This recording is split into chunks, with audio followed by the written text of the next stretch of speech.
We have a little while longer to talk about the third precept.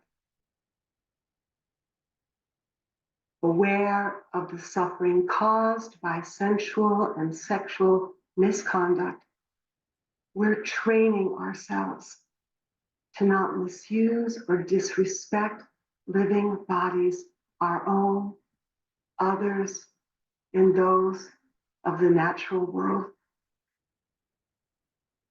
And we form the intention to take responsibility and learn how to respect the safety and integrity of all living beings. For the first 12 years of my life, so long ago, and just seems like such a little short span of living every summer. For the first 2 weeks in August, we took a family vacation on one of the Kawarthian lakes in Canada. And the lake was known as Stony Lake.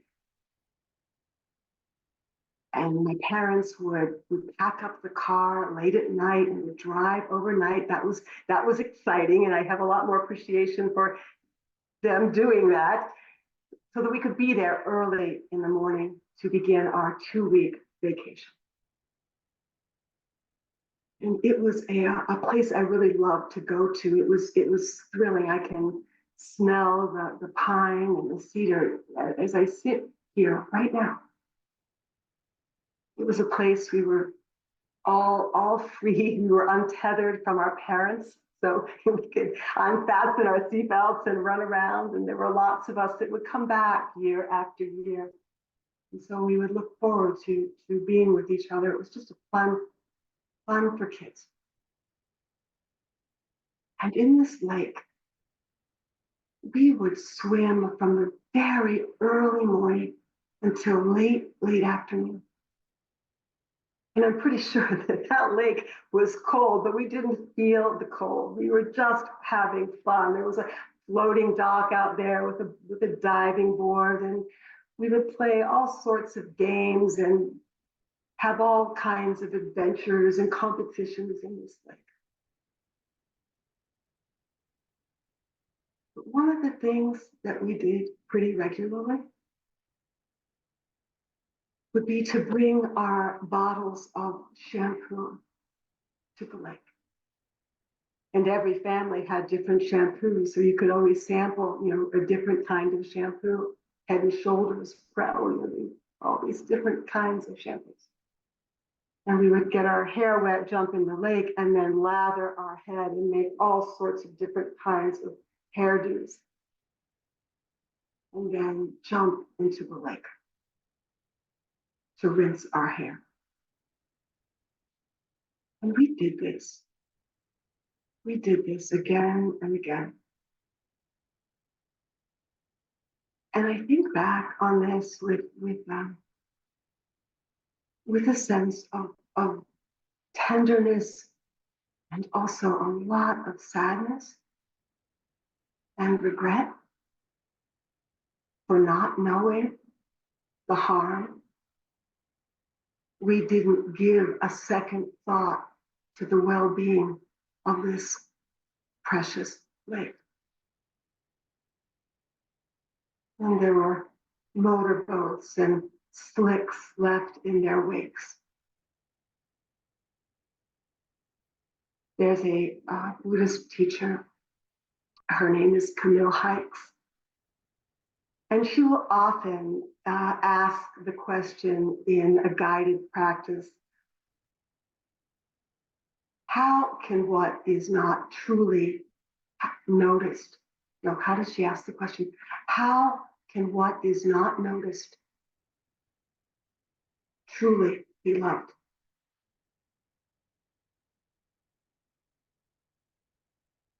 We didn't notice. And we were ignorant kids. I think, what if someone had scolded us or kindly corrected us? That would have helped us to care for our beloved lake. And now we're taking responsibility for teaching ourselves to notice the things that may be causing harm to ourselves and others. In the Buddhist tradition, we speak of the oneness of body and mind. Whatever happens to the body also happens to the mind. The sanity of the body is the sanity of the mind. I want to echo some of the threads that Susan gave at the beginning of her third precept when she talked about the body as a temple. And for us to consider, do we think of these bodies as temples? Do we relate to these bodies as temples? At the heart of this precept is the cultivation of respect for this body. And out of respect and care for these bodies, respect and care for the bodies of other sentient beings is possible.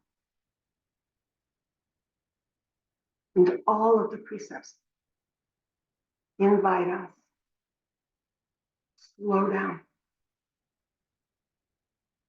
They invite us to come into a deep reverence for life. And they are an invitation into a deeper understanding of the sacred. And I don't use that word lightly. I don't use it frequently.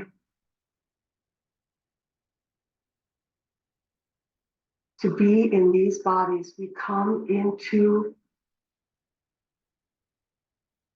experiences of pleasure and pain and sorrows and joys, of being birthed, of dying, of living with health and living with illness.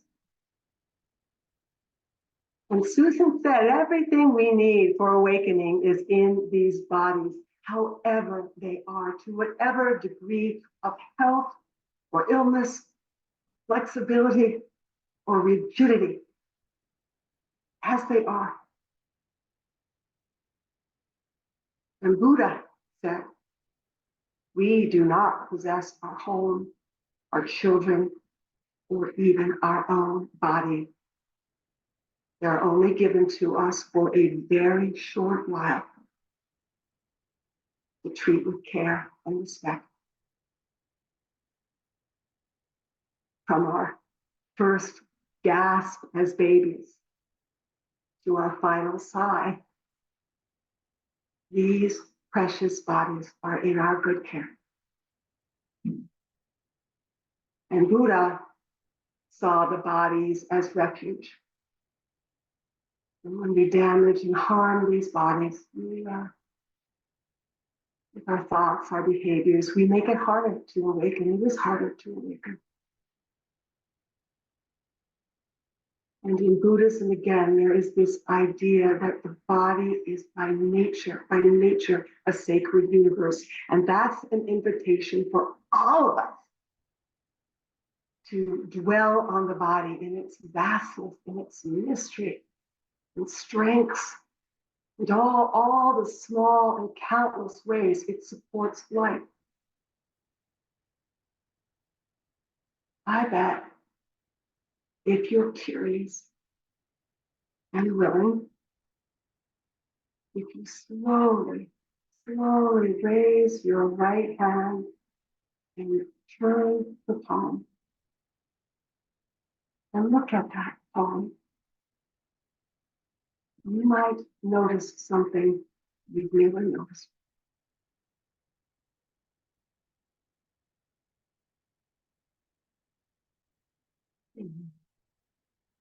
We can slowly bring the palm down to its resting.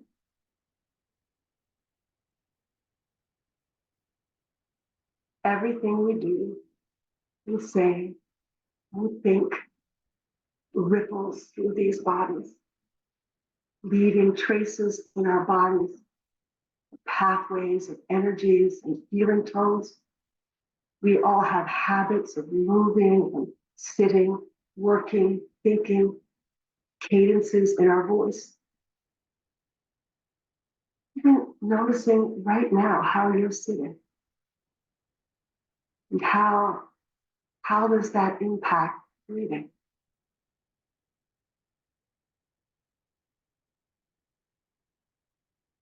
What happens in these bodies when we feel joy?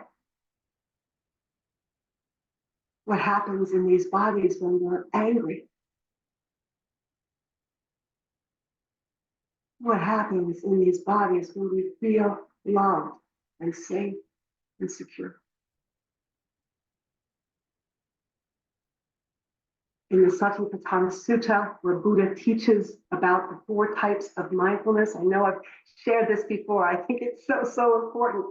Mindfulness of the body is first, then feeling, mind, and phenomena, body first. He encourages his disciples, he encouraged them to meditate on the body, in the body. Come, friends, he said, contemplate the body, in the body, so that you can begin to know the body as it really is.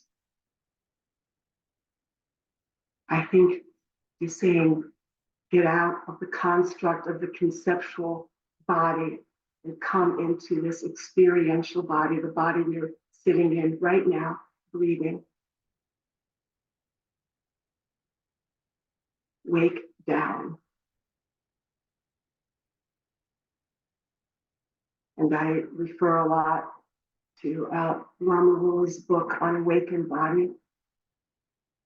We all have our stories, our judgments, our opinions about these bodies. We confuse conceptual body with the experiential body. Old body, young body, healthy body, beautiful body, sexy body, shameful body. And when you say my body, notice that evokes. And when we're young, we don't so much think about the body. We feel it as a landscape of sensations and responses.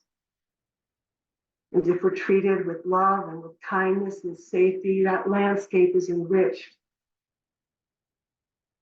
And the landscape of these bodies is scarred by unsafe physical contact, trauma. All of us carries a mixed healing history from childhood, deeply encoded in these bodies.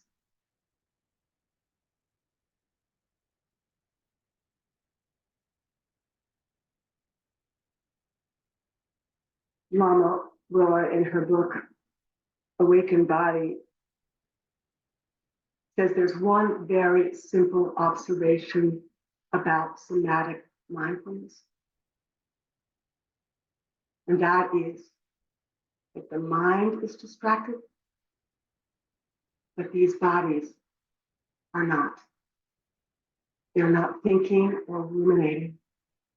They are feeling, sensing, aware, and vibrant. In other words, our body is already mindful. Right here, right under our noses. We often miss it. How, that question again, how can what is not noticed truly be love?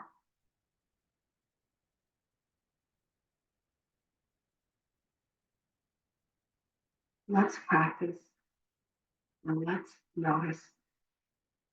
Thanks for listening, everybody.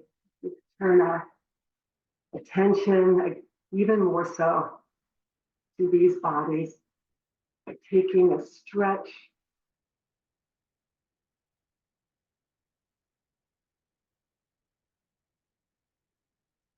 Let your body tell you what might be helpful.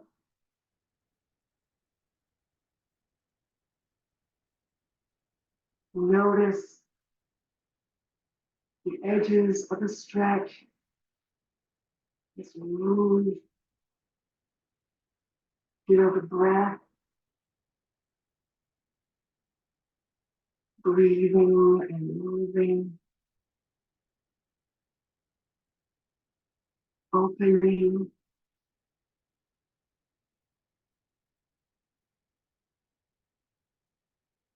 Noticing what the body is asking for today.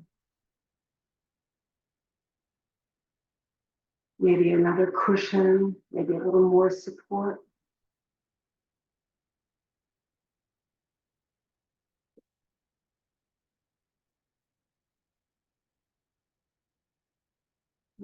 Release.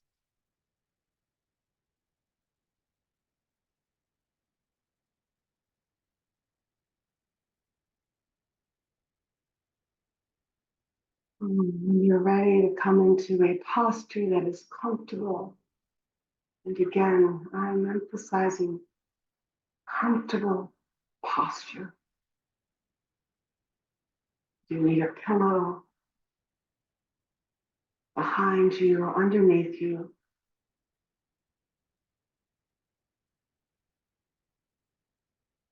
Feel for physical comfort to whatever degree that's available. You can close the eyes if they're not already closed.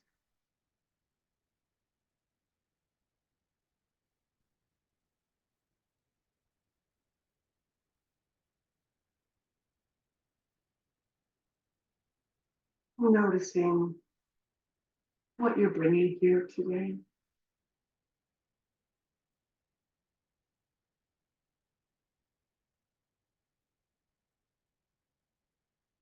Caring enough to notice how it is for you.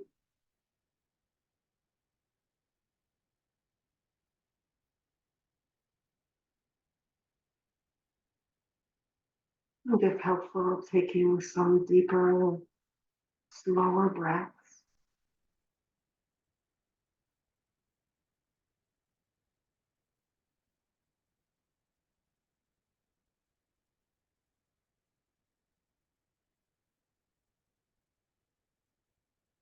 Allow the body to physically receive the breath.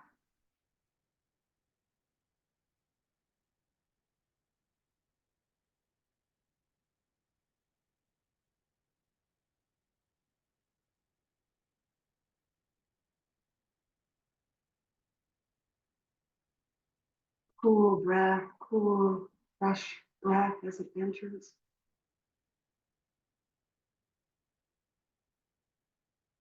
And warmer as it leaves.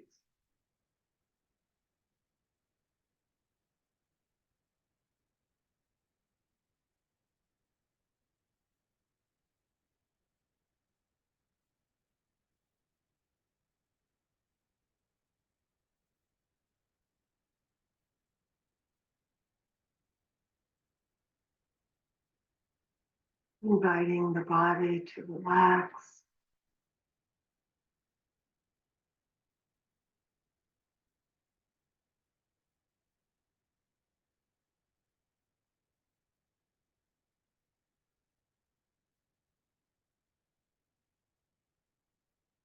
Eyes can soften.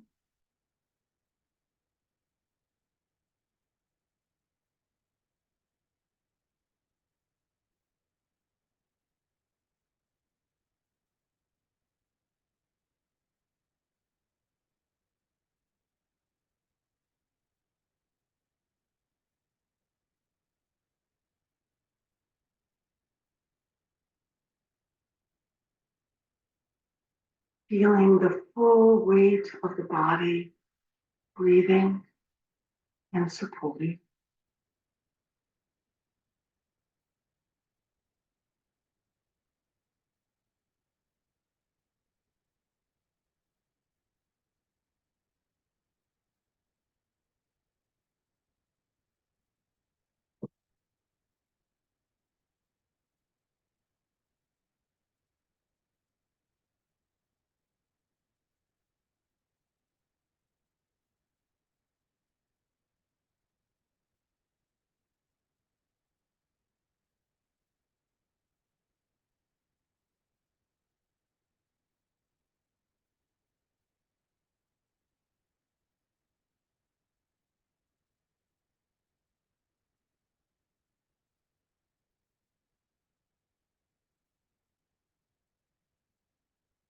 inviting the mind to also relax,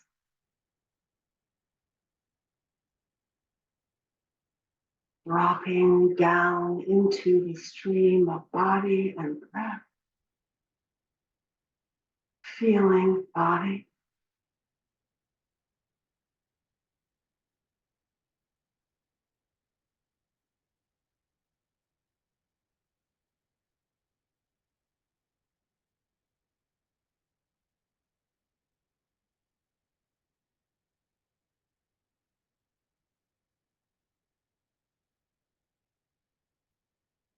and however this practice is for you today,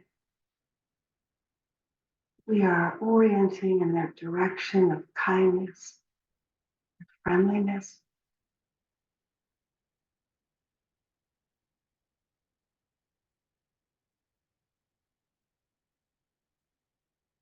and noticing what supports this.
And if the mind is distracted or drifting,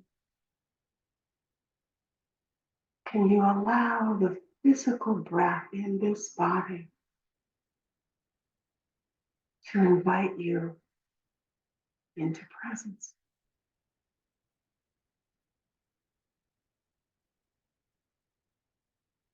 As if this breath in this body is precious and a gift.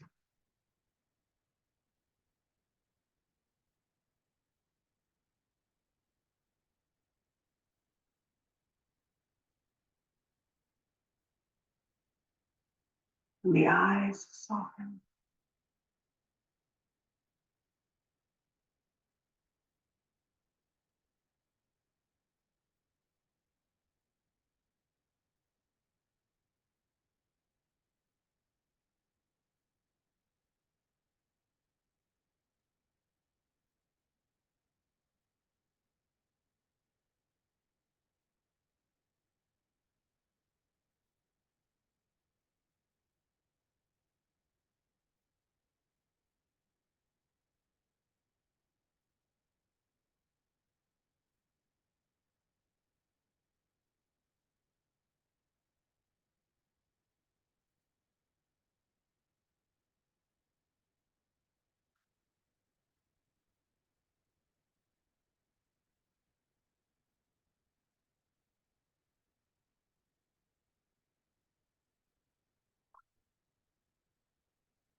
precious bodies,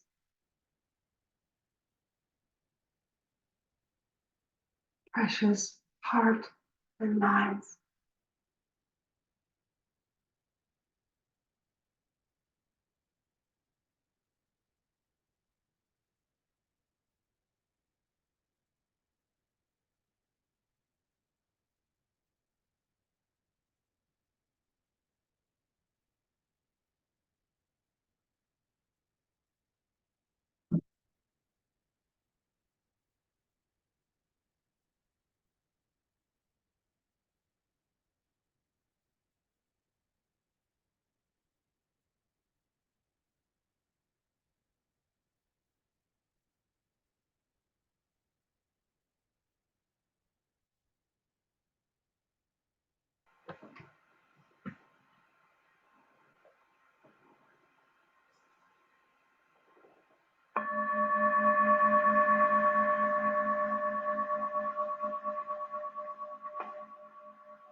Thank you, everybody.